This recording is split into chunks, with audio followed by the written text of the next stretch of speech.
Ce cours que je donne là tout de suite est un cours qui m'est particulièrement difficile de donner car je suis saisi profondément par l'émotion parce que c'est un cours que je vais dédier à la mémoire d'un être qui m'était très très cher, en la personne du docteur Ruhimi Amram Zichrono Livracha, qui était pour moi un mentor, qui était pour moi un grand frère, en dehors du fait que c'était un médecin extraordinaire, d'une intelligence incroyable, qui aurait pu, s'il n'avait pas été médecin, être Talmid Chacham, de loin.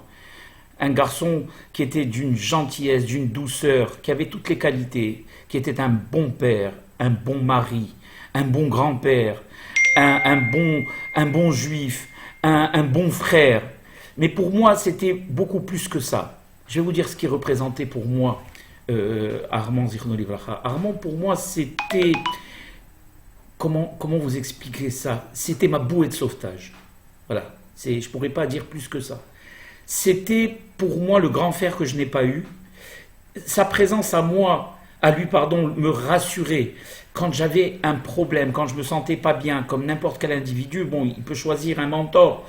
Lui, pour Armand, j'en bégaye d'ailleurs. Armand, pour moi, c'était la personne vers qui je me tournais, avec qui j'ai eu des discussions, les discussions les plus intimes dans les moments difficiles de ma vie, et qui a toujours été là pour moi. Et je vais vous dire même mieux, ça va étonner peut-être tous les gens de Casablanca. S'il y a une des raisons qui faisait que je restais encore ici, séparé de ma famille, c'était parce que justement il était là, lui. Donc je ne vous dis pas aujourd'hui qu'il n'est pas là, dans quelles conditions, combien je suis perdu.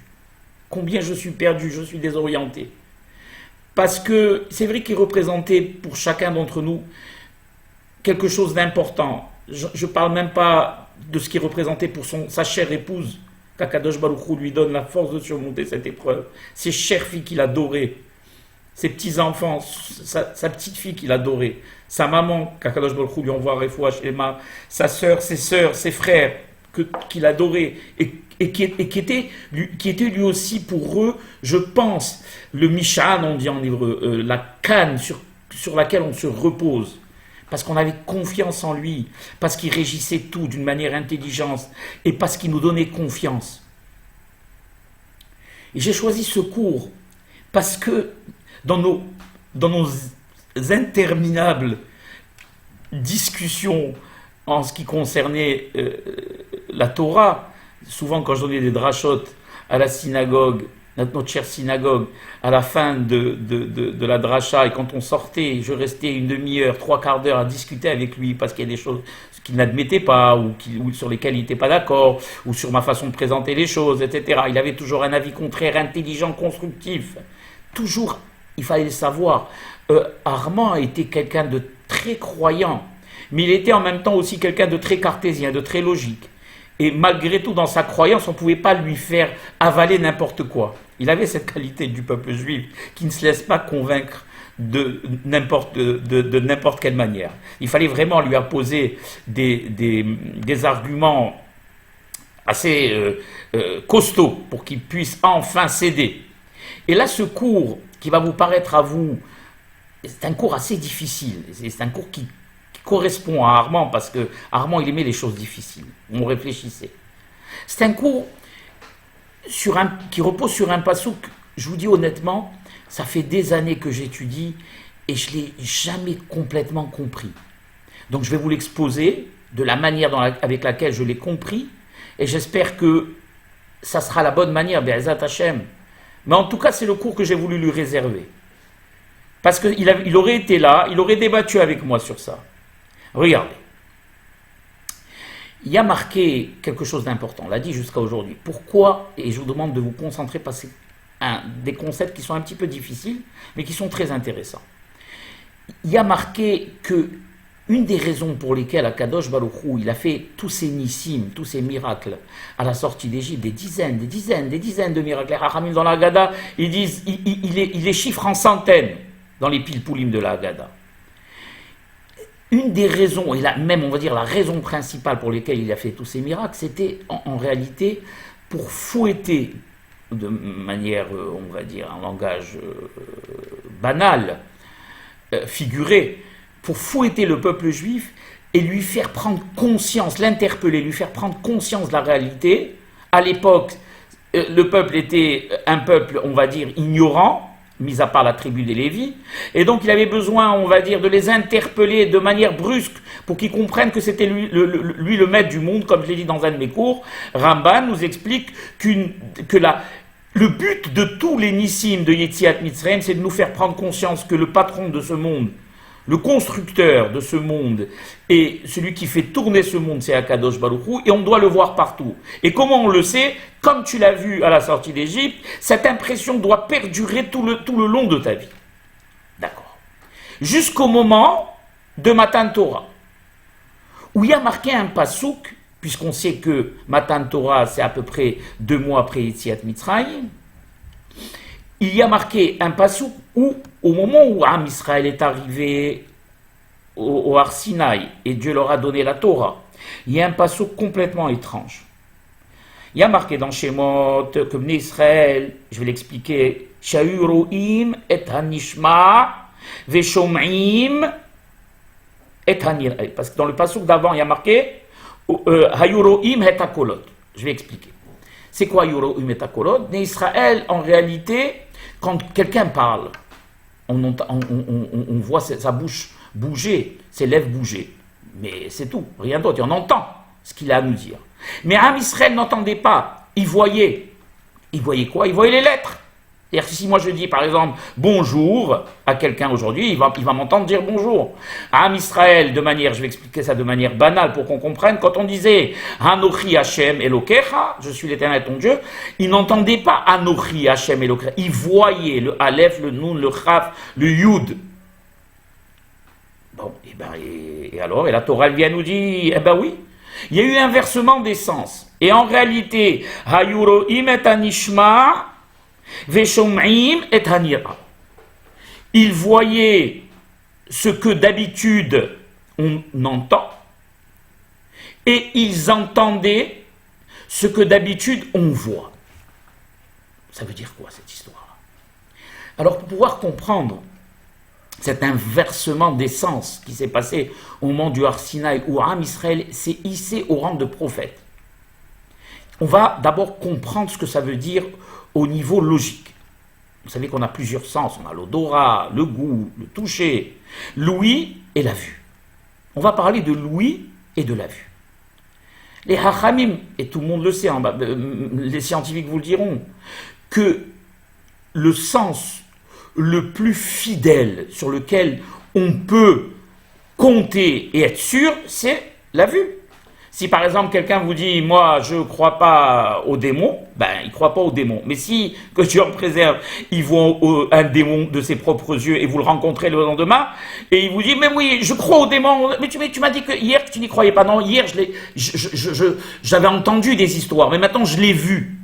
Donc je vois, c'est fini. Pour moi, il existe. Les démons existent. Donc la vue est là pour nourrir notre intellect de manière précise, sûre et indiscutable. A contrario, l'oreille est moins fidèle. C'est moins fidèle que l'ouïe. C'est-à-dire qu'on a entendu dire une chose, ou on a entendu parler, ou on a entendu ceci, ou on a entendu cela. Alors bon, il y a toujours un doute, ça peut être vrai, ça peut ne pas être vrai. D'ailleurs, les hachamim nous disent que l'ouïe aura toujours le dessus, la vue aura toujours le dessus sur l'ouïe. Et ils nous le disent dans ces termes, dans Rosh Hashanah, Lote Shemi Agdola Mereia. Jamais l'ouïe sera un sens fidèle aussi grand que la vue. D'accord. Alors, qu'est-ce que tu nous apprends là, Yaakov? Et là,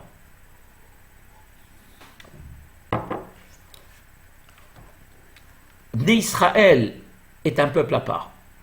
Pourquoi?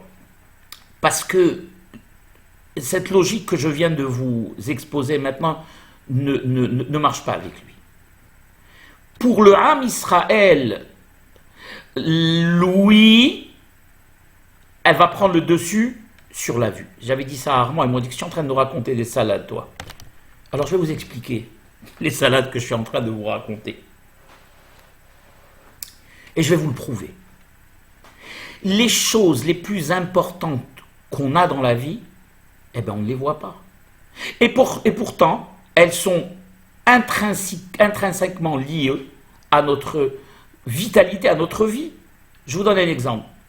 Si vous prenez un corps, il est composé de chair, d'os, de muscles, etc. Mais qu'est-ce qui fait bouger ce corps? On le sait.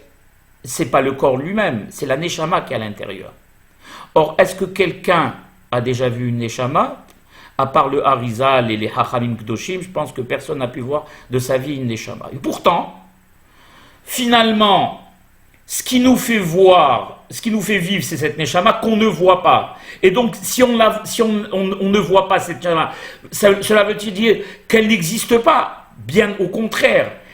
Elle existe, on ne la voit pas, mais on sait qu'elle existe par l'entendement, et elle est tellement importante qu'elle est à l'origine elle-même de notre vie de tous les jours, car sans notre neshama, eh bien, on serait des êtres étalés par terre, morts, sans vie.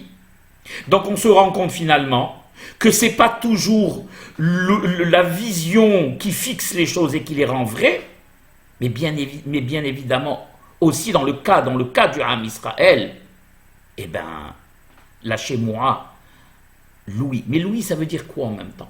C'est pas seulement entendre, c'est comprendre. Le mot lishmoa en hébreu, shomeya, c'est pas seulement comprendre. Shmoa, c'est assimiler les choses, les savoir, les ramener à notre intellect, les assimiler, les comprendre et qu'ils fassent partie de nous-mêmes.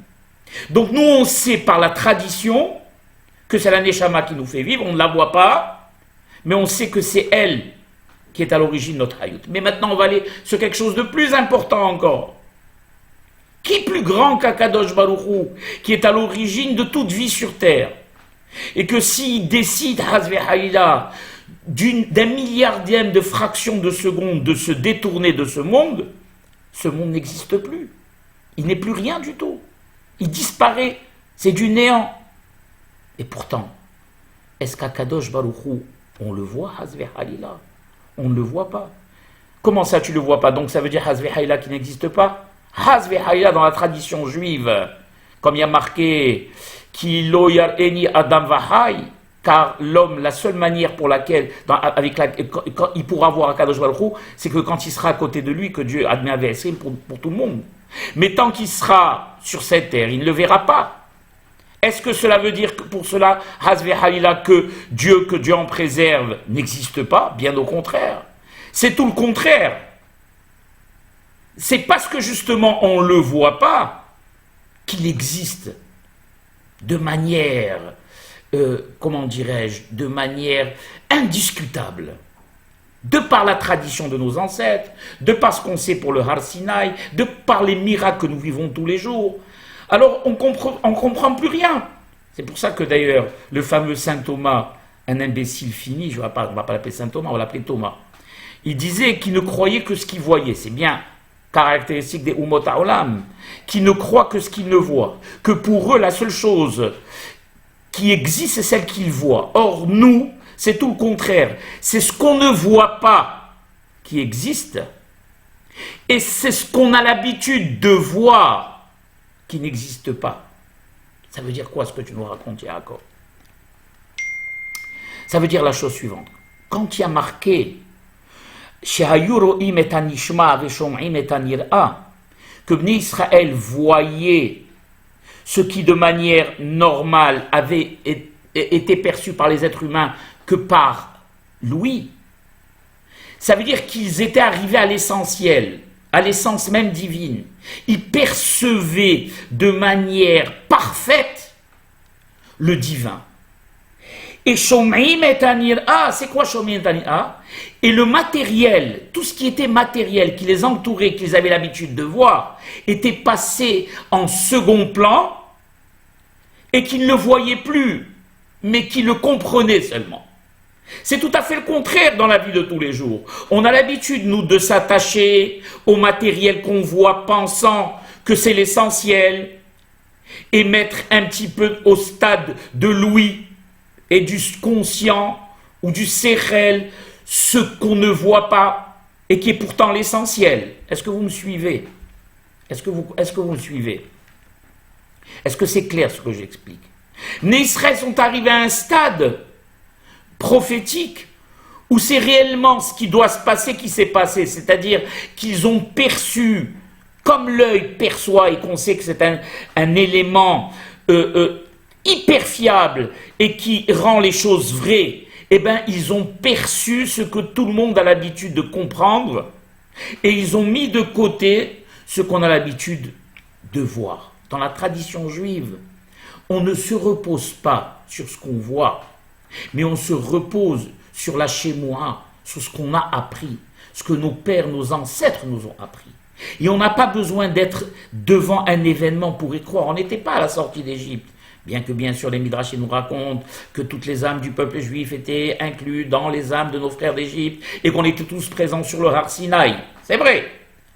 Mais on était au stade d'âme ou d'étincelle d'âme ou de nitzutzot d'âme, de neshamot. Mais est-ce que c'est parce qu'on n'était pas là-bas que la chose n'a pas existé, Hazvi Halila? Non seulement elle existe, et c'est parce qu'on n'a pas été là-bas qu'on sait qu'elle a existé, justement, parce que nos Hachamim nous l'ont dit. Et je vais vous matérialiser la chose pour que vous compreniez avec un exemple de la Gemara qui est ramenée dans Baba Batra, parce que c'est des concepts qui sont un petit peu compliqués. Avant de vous dire ce qui est marqué dans la Gemara de Baba Batra, il y a un exemple que notre prof de physique à l'époque nous avait donné, et lui il ne savait pas pourquoi il nous le donnait, il l'avait donné pour nous expliquer les choses de cette manière. Mais moi, Baruch Hashem, quand on étudie la Torah, on relie toujours tout à la Torah, on trouve toujours dans les choses, dans toute chose, une relation avec la Torah. Il nous avait dit, vous voyez cette chaise, mes élèves? Je dis, oui, on voit cette chaise. Eh bien oui, est-ce qu'elle existe cette chaise? Est-ce qu'elle est là devant vous? Oui. Eh bien non, il nous disait. Comment ça? Eh bien non, mais on la voit, elle est là, on la touche. Il dit non, en réalité, c'est pas la chaise que vous voyez. C'est quoi? C'est une chaise, elle est formée de quoi? De bois. Le bois est formé de quoi? D'atomes. Les atomes sont formés de quoi? De protons, de neutrons. Il y a à l'intérieur des atomes, avec des neutrons et des protons qui tournent.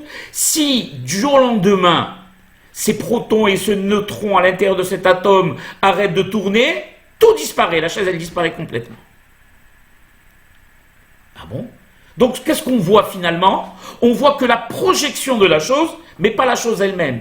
Puisque la chose elle-même dépend des éléments qui la forment, qui sont des protons et des neutrons, qu'on n'arrive pas à voir. Donc, en réalité, ce qu'on n'arrive pas à voir, c'est la chaise, c'est réellement la chaise, et ce qu'on voit, c'est la projection de cette chaise.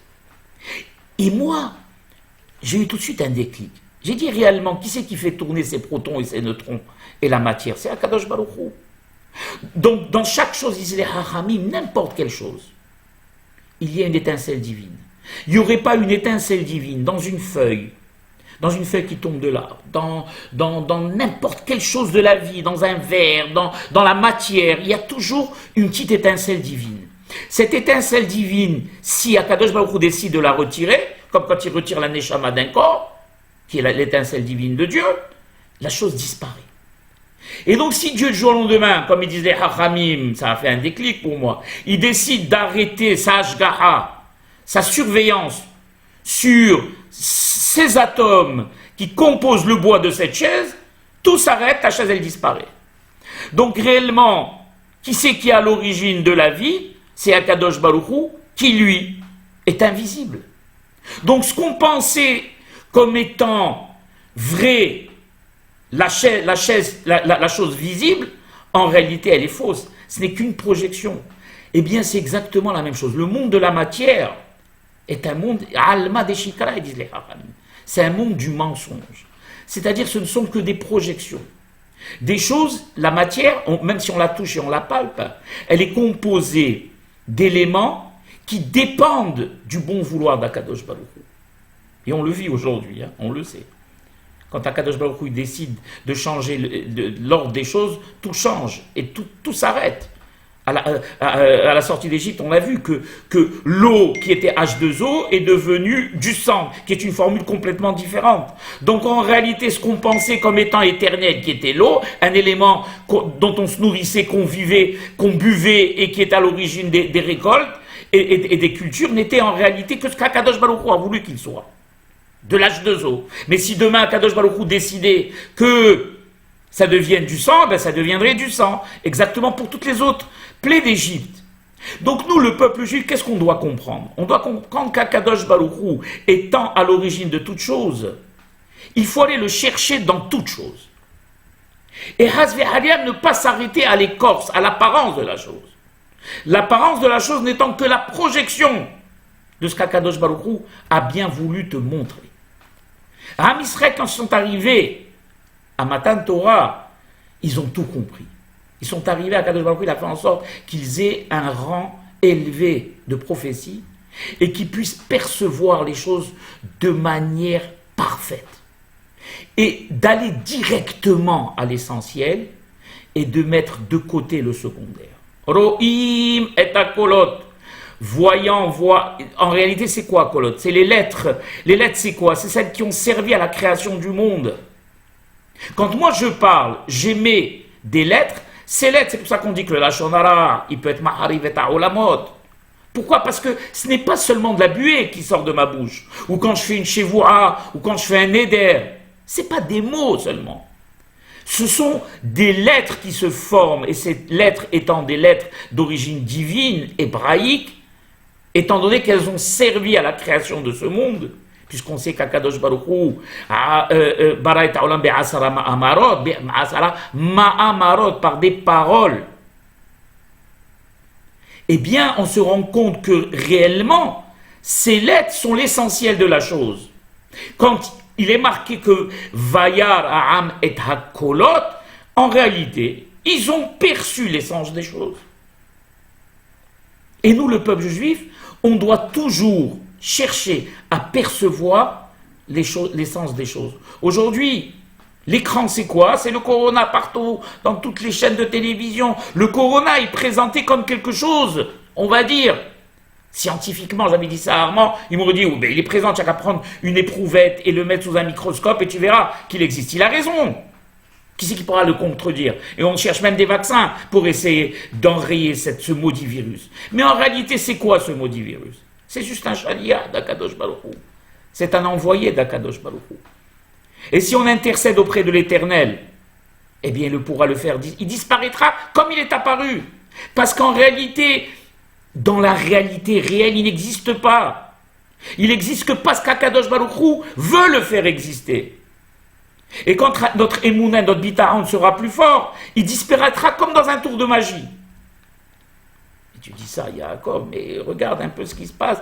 Le corona a tué des gens. Mais bien sûr qu'il a tué des gens, comme toutes les maladies ont tué des gens. Qu'est-ce qui est dit dans Kol ha'mahala shesamti Mizraim lo asim alecha ki ani Hashem horofecha. C'est pas moi qui l'ai inventé, Rabotai. C'est un pasouk de la Torah. Toutes les maladies que je mets en Égypte, je ne te les mettrai pas à toi, car je suis, moi, ton Dieu, ton guérisseur. D'ailleurs, Armand, Zichrono Livracha, il adorait cette phrase que je disais toujours, Veyarapo Yerapé, pour le médecin. Veyarapo Yerapé, c'est quoi? Et pourquoi il y a marqué Veyarapo et guérira, et deux fois le mot guérir. Une fois suffit. Et là, Armand, il était conscient de la chose, qu'il avait cette émouna. Je dis, Armand, toi tu es l'envoyé d'Akadosh Baruch Hu. Toi tu vas prescrire les médicaments, tu vas donner le traitement, tu as l'intelligence, la horma qu'Akadosh Baruch Hu t'a donné pour pouvoir de manière naturelle t'occuper de ce malade. Mais en réalité, la réfoua, elle vient de chez qui? Elle ne vient pas des antibiotiques, elle vient d'Akadosh Baruch Hu. C'est vrai que le devoir du médecin, il a fait 10 ans, 7 ans, 9 ans, 11 ans, 15 ans de médecine. C'est pas pour rien, parce qu'Akadosh Baruch Hu, il a institué un système naturel avec des virus, des bactéries qu'on doit combattre, on doit travailler pour essayer de comprendre. Mais un médecin juif, il sait que lui, en réalité, la touche finale, qui c'est qu'il apporte? Eh bien, c'est Akadosh Baruch Hu.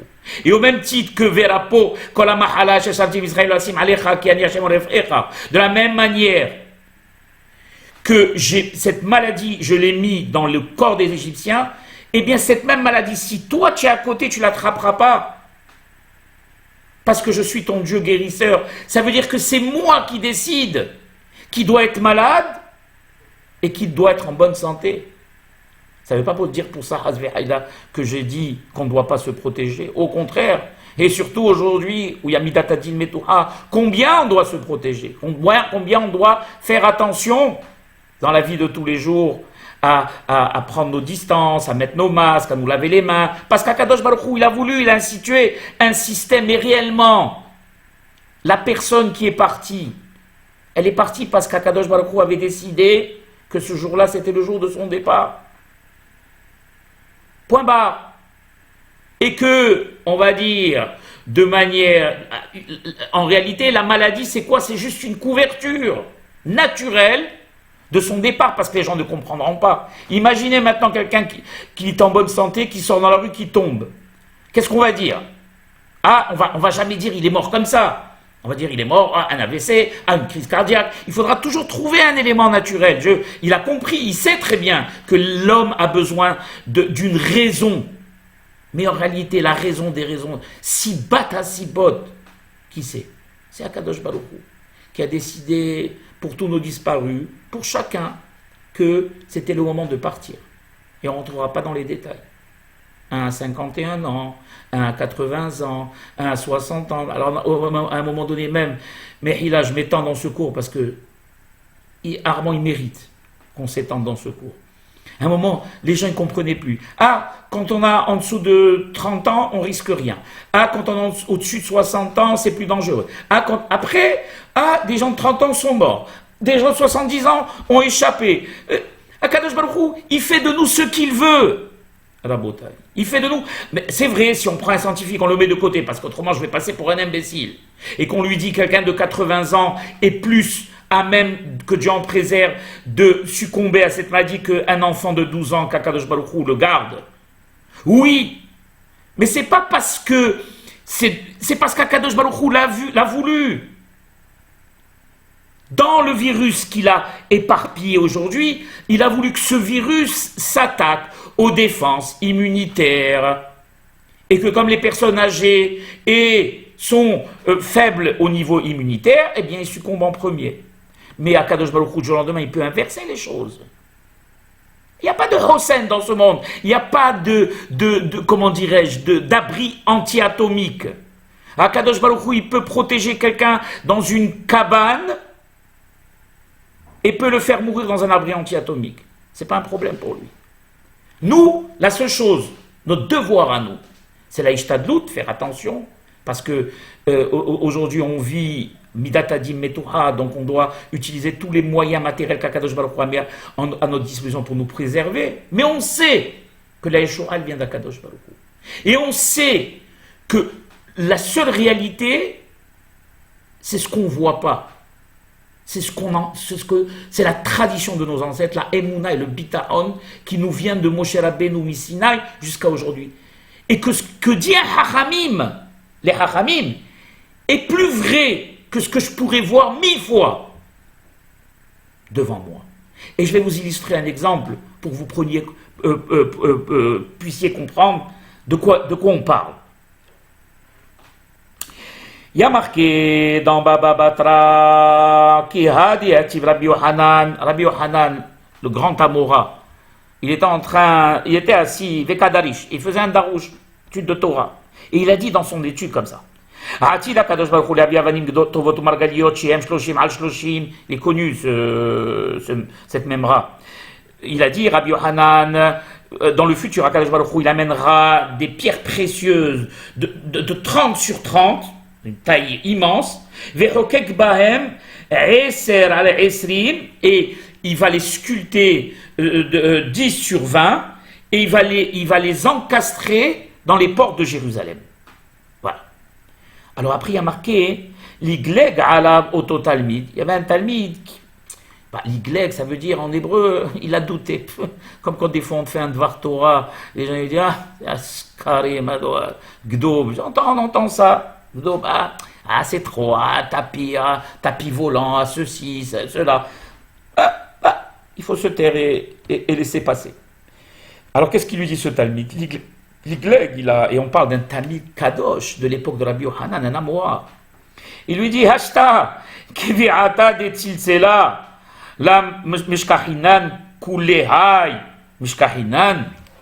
Il lui dit, le Talmud à son maître, Rabbi Yohanan, aujourd'hui on n'arrive même pas à trouver des pierres précieuses de la taille d'un œuf de pigeon, d'un petit pigeonneau, et tu nous parles à nous de pierres précieuses d'une taille de 30 sur 20 et sur 30.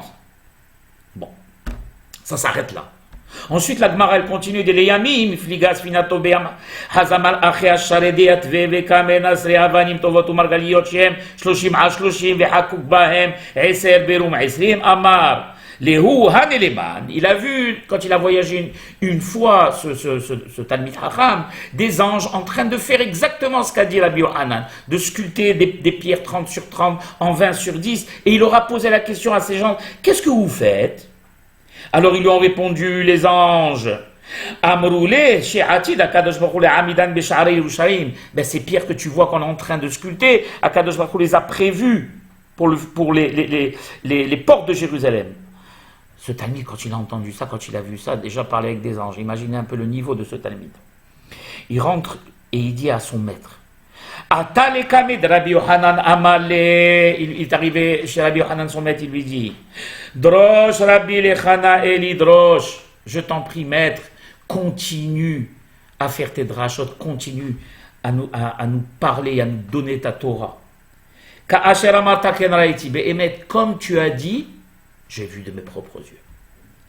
Amalo, il lui a dit, Rabbi Yohanan, Reka, vide, quelqu'un de vide, tête de linotte, ou vide. Il malera italo emanta, c'est-à-dire que si tu n'avais pas vu, tu n'aurais pas cru. Mais la gleg adivere hachamimata, tu te moques de la shmoua, de la tradition rabbinique. Natan enavbo venahase gal shel atzamot, il a regardé Rabbi Yohanan, il s'est transformé en squelette. Bon, c'est expliqué que la chair est tombée de sa peau, il est devenu un squelette. Alors ici, on n'arrive pas à comprendre le retard qui vient à l'allumage de Rabbi Yohanan. Parce que dans la Gemara, on voit que c'est fait en deux temps. La première fois, quand il s'est moqué de lui, Rabbi Yohanan ne lui a rien dit. Et la deuxième fois, quand il a vu les anges faire ce qu'a dit Rabbi Yohanan, il a raconté à Rabbi Yohanan l'a transformé en squelette. Ça veut dire quoi? Pourquoi il n'a pas tout de suite puni quand il s'est moqué de lui? Mais tout simplement parce c'est exactement tout le cours. Parce que quand ce Talmid est revenu, il lui a dit, tu peux continuer à parler. Maintenant, je sais que c'est vrai parce que j'ai vu. Et il lui a dit, Rabbi Yohanan, donc tu ne fais pas partie, toi, du Ham Israël et de la tradition juive qui veut, de manière centrale, que ce qu'on ne voit pas, c'est le plus important, justement. Et toi, tu détruis toute cette tradition, pensant que la Torah, c'est quoi, finalement? C'est quelque chose de théorique qui va rester au niveau seulement de l'entendement et qui ne va pas te pénétrer. Mais la Torah et les écrits de la Torah et les écrits de la Haramim sont plus vrais que ce que tu pourras jamais voir dans ta vie. Et que si un Hacham a dit quelque chose, on n'a pas besoin de le voir, c'est qu'il est vrai. D'ailleurs, à chaque fois que je fais des drachot, et j'ai fait, Baruch Hashem, beaucoup de drachot, et des fois j'ai des choses dures à dire, je suis content. Pourquoi? Parce que je dis, c'est pas moi qui l'ai dit. Et si c'est pas moi qui l'ai dit, c'est vrai, parce que les Haramim l'ont dit. Quand on étudie la Torah, on veut la transmettre, il faut qu'on soit nous-mêmes convaincus, et moi je le suis, à 1 000 000%, j'ai aucun doute. Même les choses qui me paraissent complètement invraisemblables, eh bien je vais les étudier encore plus, et je vais découvrir le vraisemblable. Parce que vous croyez que la Torah est à portée de tout le monde. On est tous, qu'est-ce qu'on est nous? On est de la poussière devant c'est Talmidei Hachamim. Et nous, on va discuter de ce qu'ils ont dit, eux. Si toi, tu penses que c'est impensable, c'est parce que tu n'as rien compris. Va chercher ce que le Talmid Hacham a voulu dire. Parce que s'il a dit, ça lui vient de Moshe Rabbeinu Misinaï, c'est une tradition qui lui vient directement d'Akadosh Baruch Hu. Et donc, si c'est dit, si c'est dit et écrit, c'est que c'est vrai. Il n'y a pas de doute. Alors, il lui a dit, Rabbi Yochanan, pour cela, tu mérites d'être puni. Et il a transformé en squelette. Et pourquoi d'abord il a appelé Reka? C'est quoi Reka en hébreu? Quelqu'un de vide. Tu es une coquille vide. Tu as inversé l'essence. En réalité, tu as donné de l'importance à l'écorce et tu as laissé l'intérieur. La neshama de la chose, tu l'as laissé de côté. Et tu t'es intéressé à quoi? À la vision. Ce qui a rendu vrai les choses chez toi, c'est ce que tu pouvais percevoir, pas ce que tu pouvais entendre et comprendre.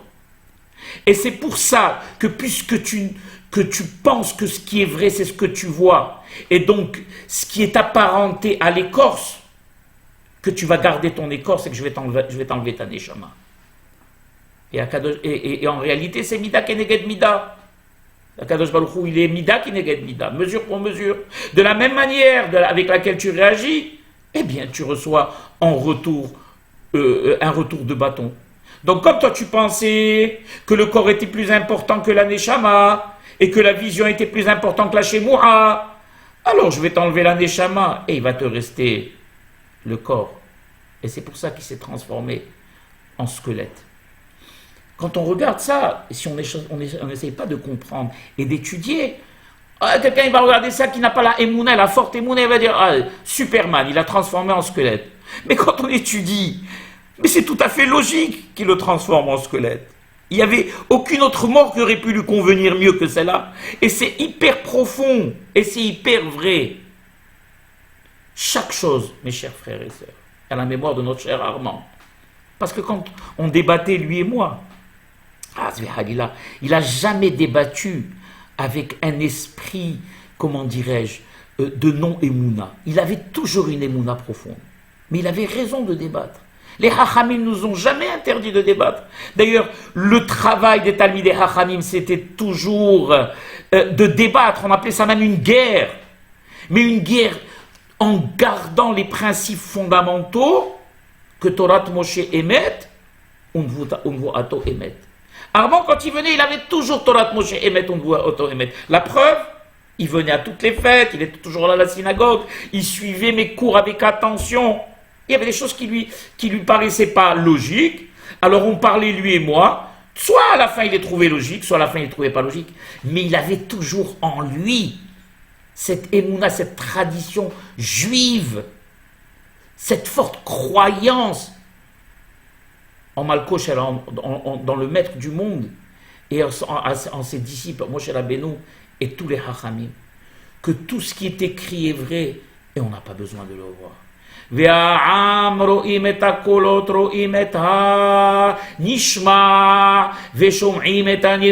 C'est comme ça qu'on doit toujours être.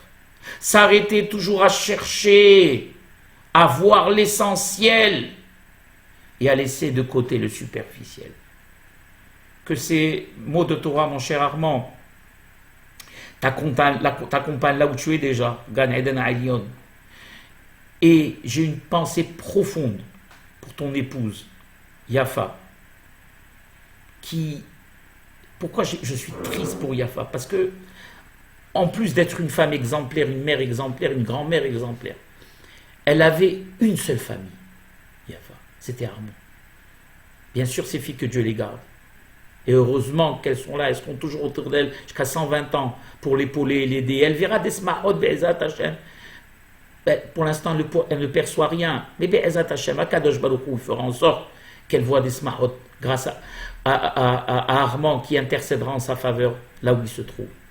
Pour elle, ça doit être quelque chose de très dur, parce qu'Armand, ce n'était pas seulement son mari, c'était tout, c'était sa famille, c'était son frère, son compagnon, son mari, parce qu'elle a perdu ses parents toute jeune.